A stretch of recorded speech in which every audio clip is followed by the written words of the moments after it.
Character design, the process of bringing a character to life through art and design.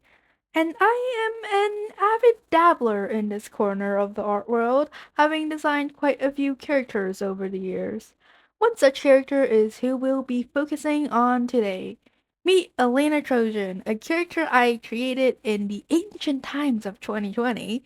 And I won't lie, looking at her design now, it does seem kind of basic, which is the opposite of what we want in character design. So today we'll redesign her and give her a new and improved and maybe a bit more unique look. Let's get to it.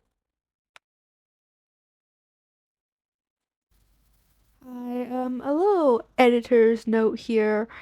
This video is kind of all over the place because I could not for the life of me match up what I'm doing to what I'm saying, which is entirely my fault when I was writing this video. I probably should have taken note of that, but since I didn't, yes, it will be kind of messy and unorganized. I'm sorry about that. Back to the video. Okay, first step of any design process is a mood board. What inspires you, what gives off the vibe you want to give off, what elements could tell the story you want to tell. These are all things you could think about when creating your mood board. For me, it was Victorian inspired clothing, a regal and noble vibe, and a school uniform to show that she was a student. This was the mood board that came out of it, and it was one that I was quite happy with. Of course, your mood board doesn't need to consist only of clothing and hair like mine does. Actually, here's another example to just show the variety of things you could include. Now that you have a general idea of what you want, you can go start sketching and coming up with ideas. Now, usually for me, it would take a couple of sketches to figure out what I want. But since this was a redesign and I got a bit lazy, I just went with the first sketch that I did here. But the usual process I would recommend is to create a variety of sketches, picking the elements you like most and then mashing them together to get something you like. But once again, I did get lazy this time around, and I quite liked the results of the first sketch I did, so we kind of skipped over that process. Also, there wasn't much experimentation needed for the face, since that mainly stayed the same as before. Now, for the colors, I tried to stick closely to the original color scheme, only tweaking the colors a bit to fit my current aesthetic and style. I did originally add in the red from the original design, but I didn't really like it and it felt kind of out of place. So I changed it later on to gold just to fit in with the rest of the outfit design. After that comes the experimentation since I wasn't sure what I wanted the skirt to look like. My original inspiration had both layers of the skirt, the same color, but I decided to try making it a different color. I spent a good 10 minutes on that, and I ended up going back to the first option anyway, so some might call this a waste of time. I call this seeing what could have been. Yeah, no, that doesn't make it sound much better. Anyways, the color for the face and hair isn't that much different from the original. I did lighten the brown because, like the red, it stood out too much. As for the eyes, I decided to add in flecks of green for lore purposes, which I will tell you later. Now it's time for the 360 view of the character so that we can use the sheet as a reference later. There isn't much to say about this. It's pretty straightforward. Although, if you watch me struggle with the proportions, you might not think that. Don't worry though, I cut most of it out. Anyways, since there isn't much to say about this stage, I will yap about the design instead. So, the concept of the design is actually quite simple. It's a school uniform.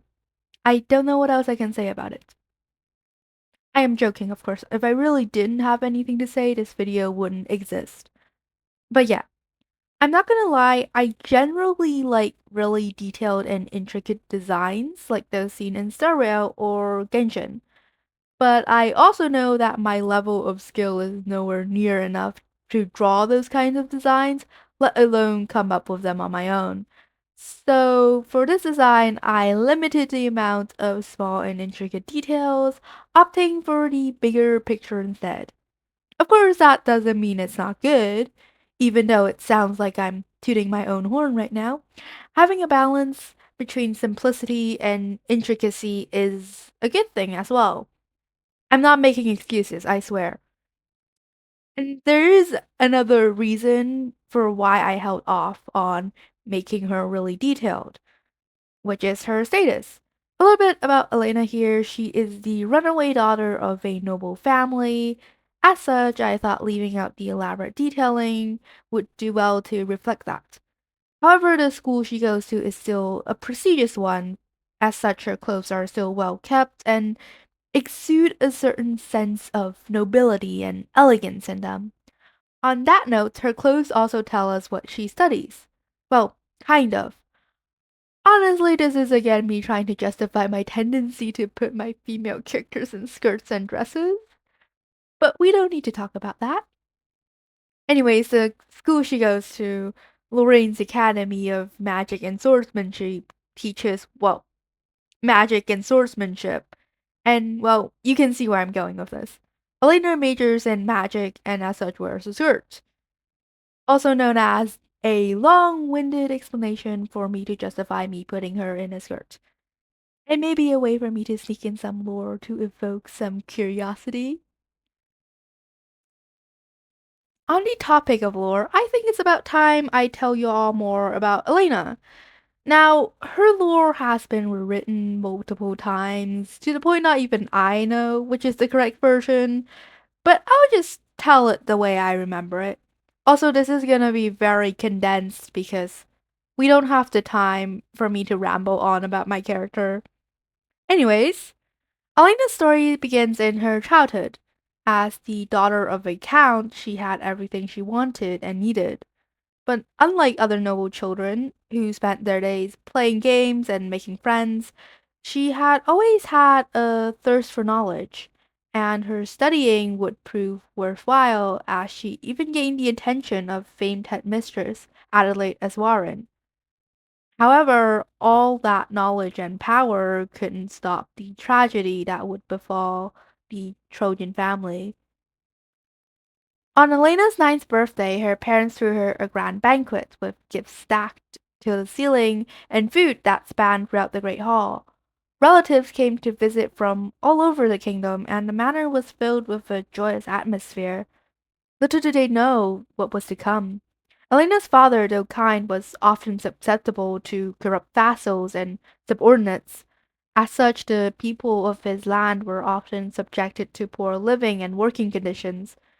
For this, they blamed the count, and a selected few soon plotted rebellion.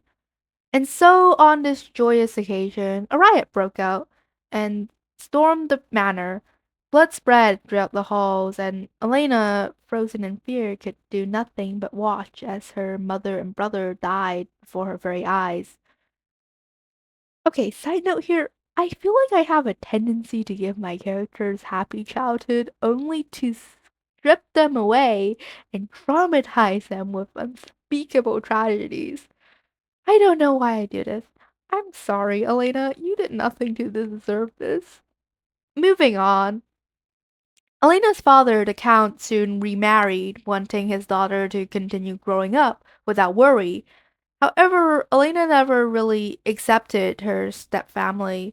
She didn't want to, and in return, they did the same to her. And 3 years later, she decided to run away, never looking back. She took advantage of the goodwill offered by the headmistress of Lorraine's Academy, Adelaide, and enrolled in a school where she furthered her studies in magic and met friends who'd stick by her through thick and thin.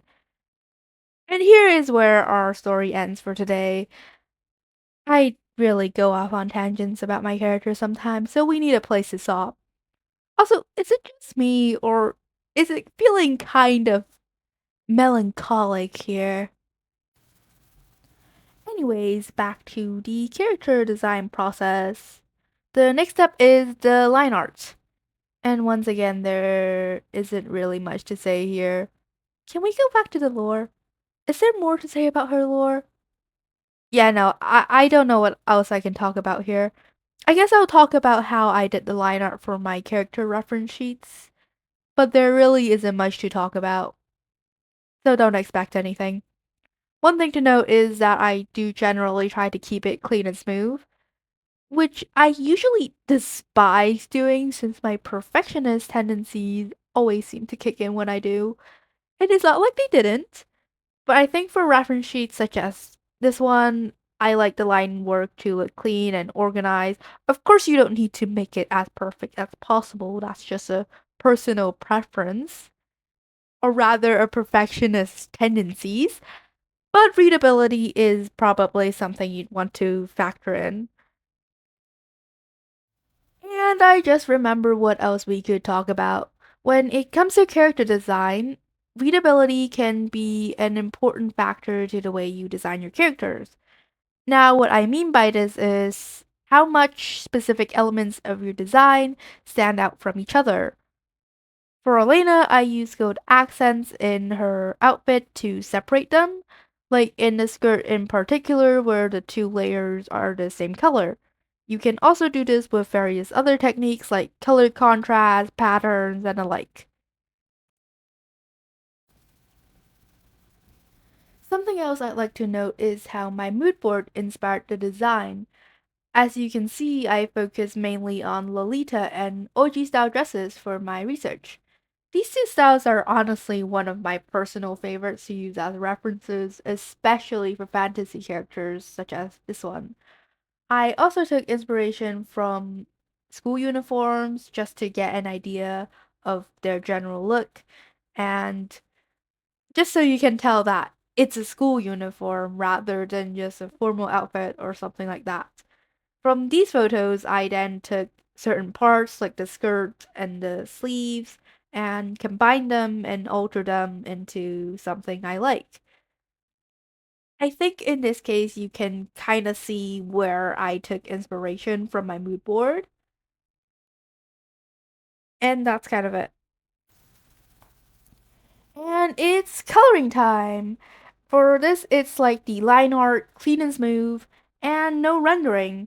We don't really need rendering when it comes to reference sheets since the lighting often changes from piece to piece. So there really wouldn't be much of a point if we actually shaded the piece. Also, something I like to point out about how I color is I usually block in the big blocks of colors first and leave the details for later. So details like the eyes and the gold are left until the very end.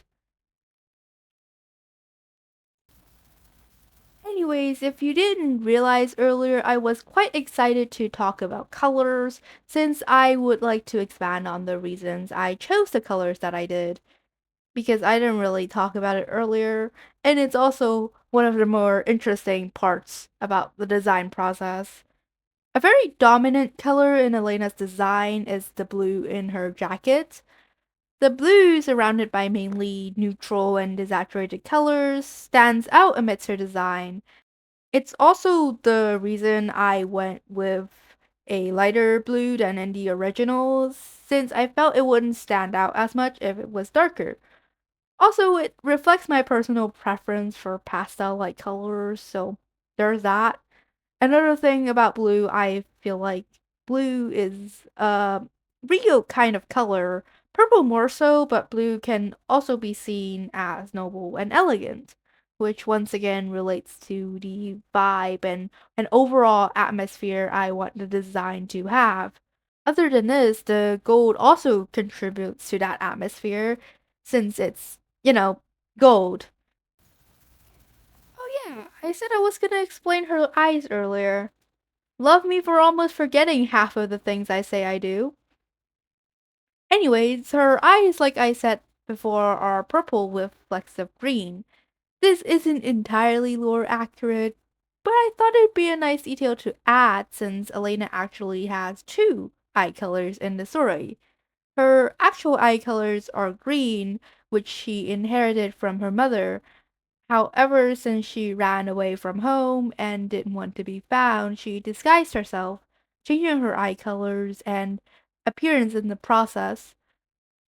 It also has some story significance, as in she's trying to run away from her past or something like that. Also, don't ask me about her original appearance. I never got around to it. But yeah, she's got green eyes which were made purple by magic. I suppose the flecks of green could be seen as where her magic is failing or glitching or something like that. Also, I didn't mean to make her like this, but how come her magic can just do whatever she wants? Like, what, what plot device did you write there past me? Like, why? Okay, that's beyond me, but you know. Anyways, that's it. That's the reason why she has green flecks in her eyes, at least in this reference sheet.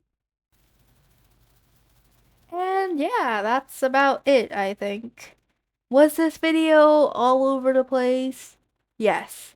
But hey, at least we had fun, right? Anyways, that's kind of all from me about designing a character as well as a little backstory about Elena. I always have fun designing new characters, especially when it comes to incorporating story elements into the design.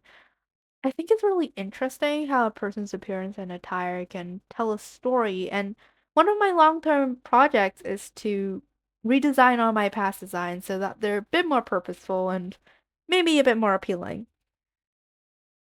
And I just made that sound like uni applications. Good job, me. Anyways, I hope you enjoyed the video and maybe learned something from it. Also, I was thinking of making some storytelling videos, a bit like what I did for Elena's backstory here and Mira's before. Tell me what you think of the idea, and even who'd you like to hear more about? Yes, those two are your only options, but you know.